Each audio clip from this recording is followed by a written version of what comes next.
Welcome. This is another session on the subject of network analysis of DC circuits. Program is BSc, subject is physics. This is for the third semester under paper 301, electricity and magnetism. The session will include a review of the Kirchhoff's current law and voltage law and methods based on Kirchhoff's laws. To start with, we have to understand some of the terms that are associated with the Kirchhoff law methods. Before that, we can look at the learning outcomes for the entire chapter itself. Once we complete this chapter, we should be able to state the Kirchhoff's laws, use the branch current, mesh current, nodal voltage methods for network analysis, learn about ideal and practical voltage and current sources, their interconversion, be able to state and prove the various network theorems such as Thevenin's theorem, Norton's theorem, superposition theorem and the reciprocity theorem. We should also be able to state and prove the maximum power transfer theorem and also understand the concept of duality. And ultimately, we will be solving problems on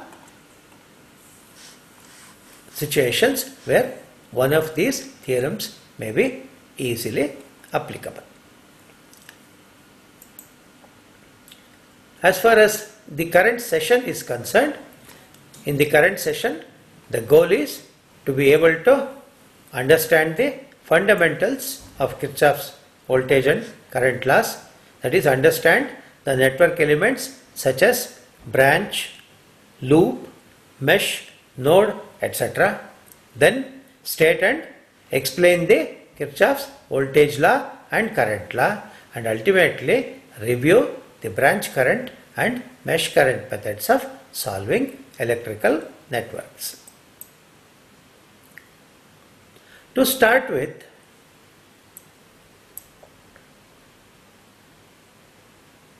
we need to review the terms such as network, alternately circuit, node, mesh and loop as applied to electrical circuits. A network or a circuit, very often these two terms are interchangeably used, is a systematic interconnection of electrical elements, that is passive elements like the resistors, inductors and capacitors. In our course, of course, we are only concentrating on resistors. Such elements consume electrical energy, therefore they are known as passive elements. In addition, a circuit will have energy sources. Together, they are connected in such a way as to provide a closed conducting path, and usually the purpose is to achieve some work. In such a network, there will be points such as A and B in which more than two conductors meet. Two conductors have to meet if a closed conducting path has to be formed. But where two or more conductors meet, there is a possibility for currents to divide. So points such as A and B, where more than two conductors meet, they are known as nodes. Within this circuit that we have considered, there are portions such as the battery V1, the node A, the node B and V1 back. This is a closed conducting path which forms part of a larger network. We call such a portion which is part of a larger network, a smaller portion which is part of a larger network, as a mesh. Similarly, A, B, V2 back to A, this is also another closed conducting path which forms part of the larger circuit and therefore can be called as a mesh. Usually what happens, or in many a case, people consider more than one mesh together, and when such a thing happens, you will also see a situation where many nodes get involved. At each node there is a possibility for currents to divide. So when we consider more than one mesh together, there is a possibility for current division within, and such a arrangement is often called as a loop. You also have situations, you also have textbooks wherein the terms mesh and loop have been interchangeably used. Now we come to the Kirchhoff's current law. The Kirchhoff's current law states that in a network of conductors at any node, the algebraic sum of the currents is 0. So this brings us to a situation where we have to assign a direction for the currents. Here the statement is that at any node the algebraic sum of the currents is 0. So if we concentrate on the node, there will be some currents coming into the node, there will be some currents going out. Therefore, if we adopt the convention that currents coming into the node are positive and currents going out of the node are negative, then we can write for the network of conductors that I have taken, I1 flows in, I2 flows in, I3 flows in, all are taken with a positive sign. I4 is going out, I5 is going out, therefore those two currents are taken with a negative sign. So we can write I1 plus I2 plus I3 minus I4 minus I5 is equal to 0, or we can write I1 plus I2 plus I3 is equal to I4 plus I5. So the sum of the currents entering the node is equal to the sum of the currents leaving the node. When currents flow into the node, charge flows into it. When currents leave the node, charge flows out of it. The Kirchhoff's current law is essentially telling us that when currents are set up in a network at any node, there is neither creation nor destruction nor even accumulation of charge. Therefore, the Kirchhoff's current law can be simply taken as a second statement of the law of conservation of charge, an alternate statement for the law of conservation of charge. We next go on to the Kirchhoff's voltage law. Now what does the Kirchhoff's voltage law say? The Kirchhoff's voltage law says that in any electrical network within a mesh, the algebraic sum of the EMFs and the voltage drops is equal to 0. So this theorem or this result is talking about IR drops. It is also talking about EMFs within a given mesh.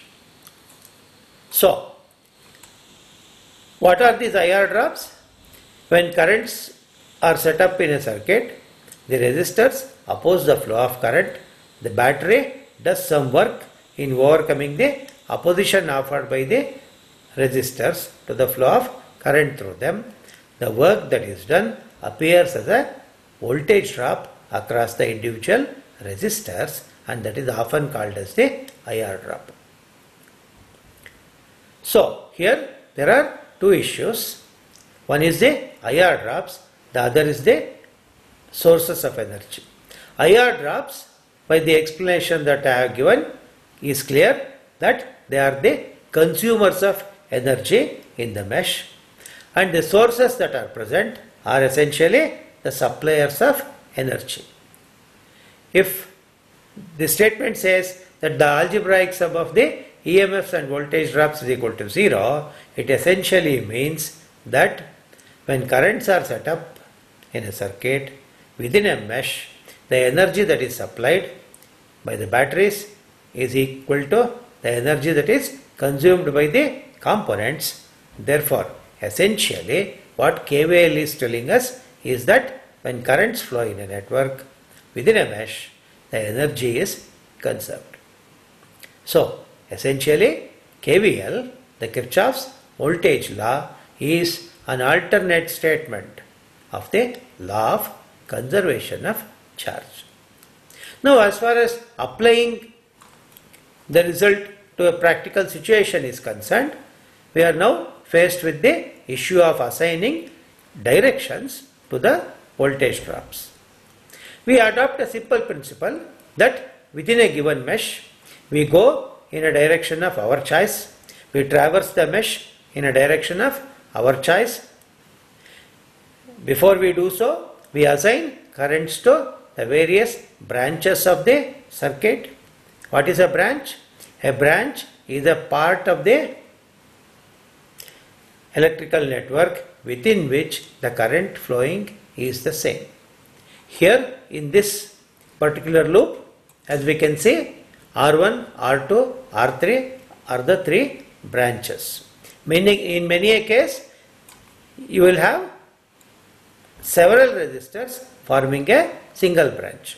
For example, if instead of the battery here, the 20 volt, if we had another resistor, then the two resistors would be in series between the points A and B. The same current would flow through them. Both of them would be referred to as a single branch. Although in many cases each component represents a branch, it is possible that several components together make a branch. That is one of the concepts that we have to keep in mind. So, to understand the KVL, we first adopt a sign convention. We assign first currents to each branch in a direction of our choice, keeping only the KCL in mind, which means to say not all currents can be going into the node, not all currents can be coming into the node. When we have done that, we have assigned the currents and we have decided on a direction of traverse. When we go through a component, if we encounter an increase in voltage, we will take it with a positive sign. If we encounter a decrease in voltage, then we will take it with a negative sign. Which means to say that through a component, when we are moving, when we traverse a loop or a mesh, for example, the I1 here is shown to be going in this direction. I am moving clockwise through the loop, so I will be moving in the same direction as the IR drop, same direction as the current. Therefore, that IR drop should be taken with a negative sign because essentially current is expected to flow from higher potential points to lower potential points. Similarly, coming from A to B, I move in the direction of current, hence the voltage drop I3R3 is also negative. So, essentially, as far as IR drops are concerned, the convention is if the direction of traverse and the direction of current through a given component are the same, that IR drop is taken with a negative sign. If the direction of traverse through a component and the direction of assigned current through the component are opposite, then such IR drop is taken with a positive sign. Now, as far as EMFs are concerned, as we go through a loop in a direction of our choice, if we move from the positive pole of the cell to the negative, it's a drop in voltage, hence taken minus. If on the other hand, we pass through the cell from its negative pole to the positive, then it represents an increase in voltage, so we will be taking it with a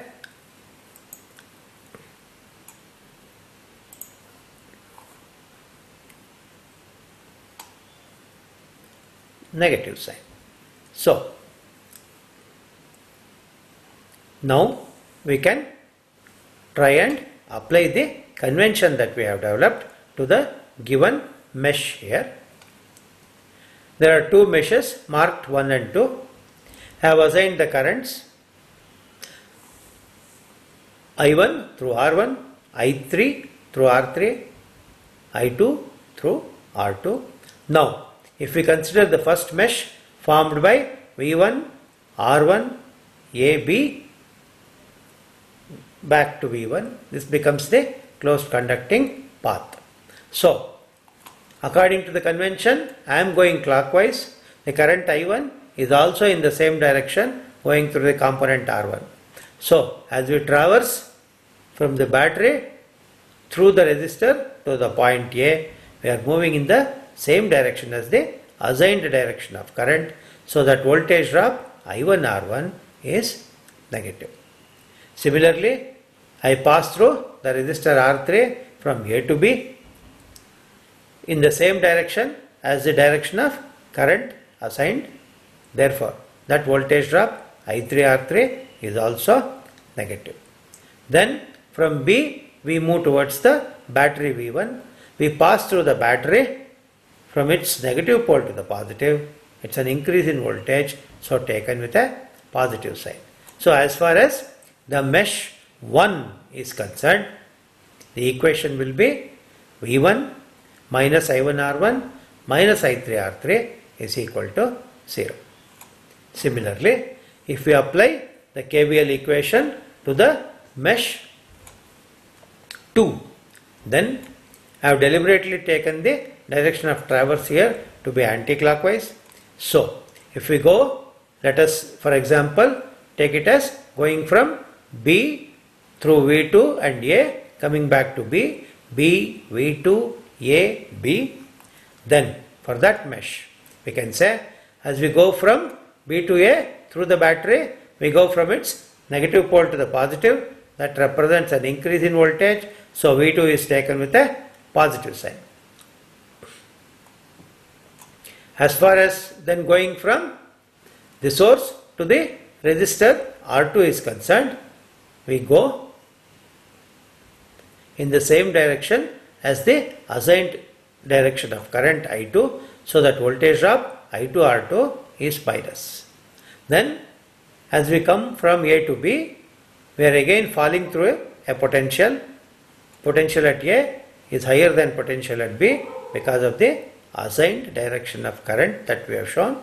So that voltage drop is also minus I3 R3. So V2 minus I2 R2 minus I3 R3 is equal to 0 is the mesh equation for the second mesh. Now to get the values of currents I2, I1, I3 etc., we can solve the network equations by any method that is known to us. In this case, there are two equations and there are three variables. We have nothing to worry about because not all currents are independent. As you can see from the diagram, the current I3 is made up of the current I1 and the current I2. Both I1 and I2 flow into I3. Therefore, I3 can be represented as I1 plus I2. Therefore, ultimately there will be two mesh equations in two variables. So, each variable we can uniquely find out the value of that particular term.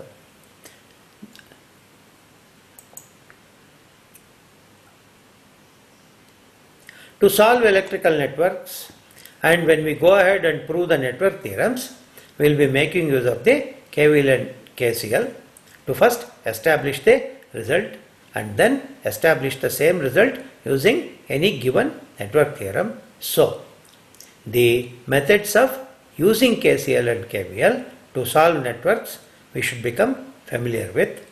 So, first we establish the procedure for the branch current method. In the branch current method, we assign a current to each branch of the network. First, we assign the currents to every branch of the network, taking KCL into account. Secondly, we choose the direction of traverse. Then, according to the convention that we have adopted, we write out the KVL equations. Then we get as many equations as there are independent variables. The equations can be solved by any known method, and once the currents are obtained, voltage drops across individual components power in them, whatever else we want to calculate, we can calculate using the relevant formulae. I have just taken the opportunity to also illustrate the method by means of the example that I have taken.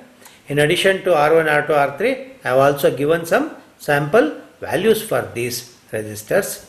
Therefore, if we apply the KVL and adopt the branch current method to the mesh 1, we will have the equation.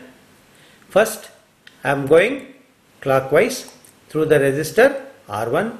I1 R1 is the voltage drop. The corresponding number is 10. So, minus 10 I1. I am then coming from A to B through the resistor R3. So, minus 40 into R3 can be written as I1 plus I2 straight away. So, minus 40 into I1 plus I2. Then I go through the cell from its negative pole to the positive. So, plus 10 is equal to 0. This is the KVL equation for mesh 1. Similarly, for mesh 2, we can write minus 20 I1 minus 40 into I1 plus I2 plus 20 is equal to 0. So, if we collect the terms, then we get the equation 50 I1 plus 40 I2 is equal to minus 10.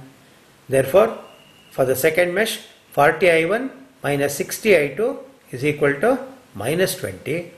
Now, if we eliminate I1 from these two equations, we multiply equation 3 by 4 and equation 4 by 5 to end up with 200 I1 plus 160 I2 is equal to 40. 200 I1 plus 300 I2 is equal to 100. On solving, we get I2 as equal to 3 by 7th of an ampere. Now, if we substitute the 3 by 7, the value for I2, it turns out that I1 will be minus 1 by 7. Therefore, the current I3 will now become I1 plus I2, which is 3 by 7 minus 1 by 7. So, that's equal to 2 by 7. So, we have adopted the branch current method, gone through the protocol for solving the network, and also we have taken a typical example. Now, we can look at the mesh current method. Now, the first question is, why mesh current method? As you can see, if the number of branches or the number of meshes itself in a network becomes more in number, as the number increases, as more components are put in a network, assigning a current to each one of them, writing out the equations and solving becomes a laborious process. So, we adopt a method wherein instead of assigning a current to each branch of the network, we simply assign a current to an entire mesh.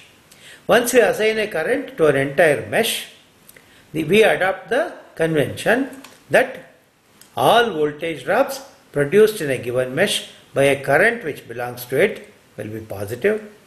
All voltage drops produced in a given mesh by a current which belongs to an adjacent mesh will be taken as negative. As far as IR drops are concerned, this is the convention. As far as EMFs are concerned, we adopt the same convention as before. If you go through a battery, from its negative pole to the positive, the EMF is positive. If we go through a battery from its positive pole to the negative, that EMF is taken with a negative sign. So now, the essential difference here is, instead of assigning a current to each branch, we assign a current to a given mesh, and also adopt the convention that all voltage drops produced in a given mesh by a current which belongs to it are positive. All such voltage drops produced in a given mesh by a current which belongs to an adjacent mesh, they will be taken as negative. Having adopted this convention, how do we solve for an electrical network? Here, the same circuit I have taken. Instead of assigning I1, I2, I3, I have retained I have not even retained, that is fine. So I have retained those branch currents, but ignore them. I will be only talking about I1 for this branch, this mesh rather, and I2 for the other mesh. Once I do this, we can go ahead and write out the KVL equations. I1 is the current which belongs to the mesh 1. I1 into 10 is 10 I1. I1 into 40 is 40 I1. Together it gives you 50 I1. In addition, in the resistor R3, there is also a voltage drop produced by the current which belongs to the adjoining mesh, and that voltage drop is 40 I2, that is taken with a negative sign. Going through the cell, I go from its negative pole to the positive. So 50 I1 minus 40 I2 plus 10 would be 0, or 50 I1 minus 40 I2 would be equal to minus 10. Similarly, if we apply the mesh current method to the second mesh, 20 I2 plus 40 I2, together 60 I2, that will be the voltage drop produced in the second mesh by a current which belongs to it, which is I2. In this mesh, another voltage drop 40 I1 is produced by the current I1 which belongs to the adjoining mesh, so that is taken with a minus sign. So minus 40 I1 plus 60 I2 is equal to 20. We know how this simultaneous equation pair can be solved. Multiply equation 10 by 5 and 9 by 4. We end up with the same numbers as earlier. 200 I1 minus 160 I2 is equal to 40. Minus 200 I1 plus 300 I2 is equal to 100. Whereupon on solving we get I2 to be equal to 3 by 7 ampere. Substituting the value of I2 as 3 by 7 in any one of the previous equations, we can see that I1 becomes minus 1 by 7th of an ampere. The current I3 will be calculated simply knowing the values of I1 and I2.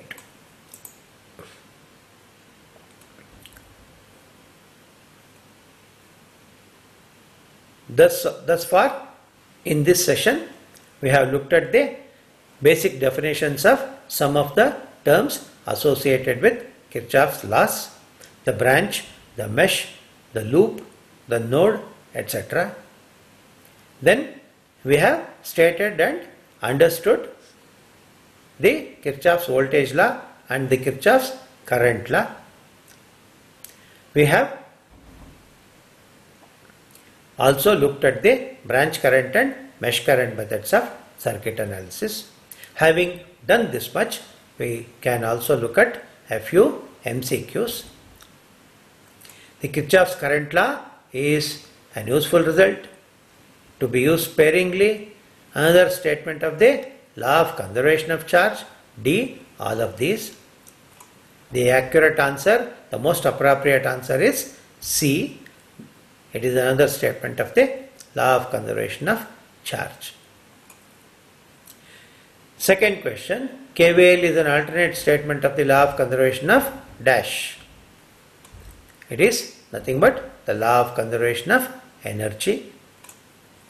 Within a given mesh, currents can.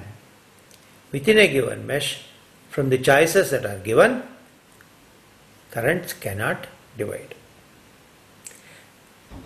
I have brought in two more questions which actually don't exactly belong to this particular topics but are an essential part when we solve networks. So, the equivalent resistance of n resistances of value R connected in parallel is. This is the first such question. If n resistors of value R are connected in parallel, then the effective becomes 1 by Rp, that is equal to 1 by R plus 1 by R plus 1 by R up to n terms. So that will be n by R. The reciprocal would give you the Rp, which is simply R by N.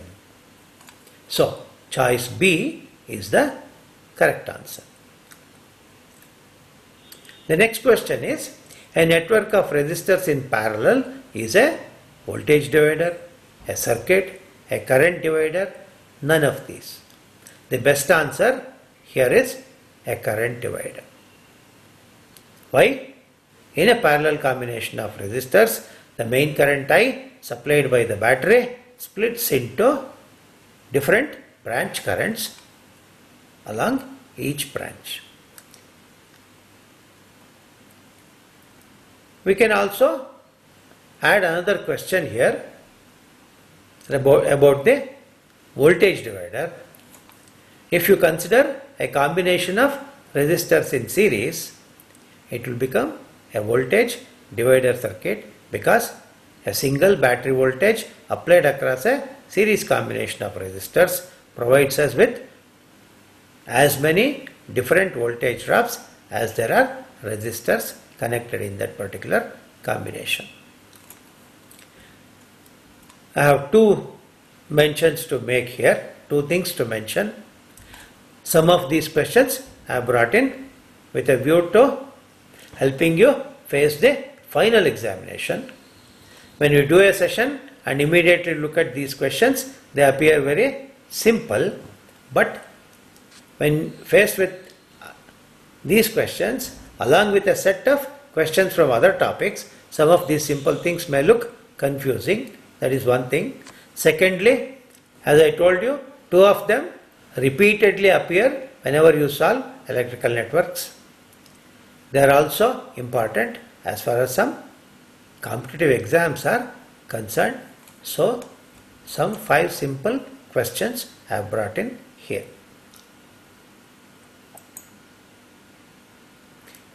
Before we conclude, we can also look at suggestions for further reading. Some of the resources that you can tap into for further study and reference are Electrical Networks by B. L. Theresa, Introductory Circuit Analysis by R. L. Boylestad, several internet-based sources, a large number of them are actually available. Then from the set of books that are specifically written for the third semester of our syllabus, there are several books. I have mentioned one such here, Onkar Publications, BSc Physics, Electricity and Magnetism for third semester. Then Resnick and Halliday, Principles of Physics, 10th edition. The last book is an excellent reference book for any physics student at any level.